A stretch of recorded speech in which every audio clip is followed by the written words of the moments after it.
Okay, അപ്പം air drop കിട്ടുന്നവർക്ക് നല്ലൊരു air ഡ്രോപ്പിനേക്കാളും കൂടുതൽ റിവാർഡ് കിട്ടുന്നൊരു വഴിയാണ് ഞാൻ ഇപ്പോൾ പറയുന്നത്. അധികം ആരും പറയുന്നത് ഞാനിതുവരെ കണ്ടിട്ടില്ല, അതുകൊണ്ടാണ് ഞാൻ പറയുന്നത്. അപ്പോൾ നമ്മൾ ഫ്യൂച്ചേഴ്സ് ചെയ്യുന്നവർക്കാണെങ്കിൽ അറിയാം, നമുക്ക് മാർക്കറ്റ് പ്രെഡിക്റ്റ് ചെയ്യാൻ പറ്റുന്നുണ്ടെങ്കിൽ നമുക്ക് ആക്ച്വലി ലെവറേജ് ഇട്ടിട്ട് നമുക്ക് ട്രേഡ് ചെയ്യാൻ പറ്റും. ലെവറേജ് എന്ന് വെച്ചാൽ ഞാൻ കൂടുതൽ ഞാനൊരു ക്രിപ്റ്റോ ട്രേഡർ അല്ല, പക്ഷേ ചില കാര്യങ്ങൾ എനിക്കറിയാം, അതുകൊണ്ടാണ് ഞാൻ പറയുന്നത്. ഓക്കെ, നിങ്ങൾ കുറച്ച് പഠിച്ചിട്ടുള്ളതാണെങ്കിൽ പരിപാടി ചെയ്ത് കഴിഞ്ഞാൽ നല്ല രീതിയിൽ റിട്ടേൺസ് കിട്ടും.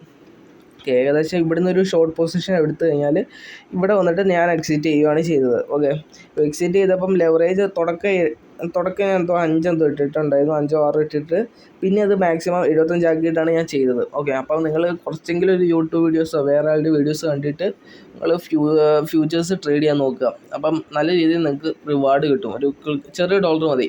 അപ്പോൾ എനിക്ക് ഹാംസ്റ്ററിൽ 30 എന്തോ കിട്ടിയിട്ടുണ്ടായിരുന്നു, പിന്നെ എൻ്റെ കയ്യിൽ ഒരു 20 ഉണ്ടായിരുന്നു. അപ്പോൾ ഒരു 50 ആക്കിയായിരുന്നു. 50 ഇട്ടിട്ടാണ് ഞാൻ ആക്ച്വലി ട്രേഡ് ചെയ്തത്.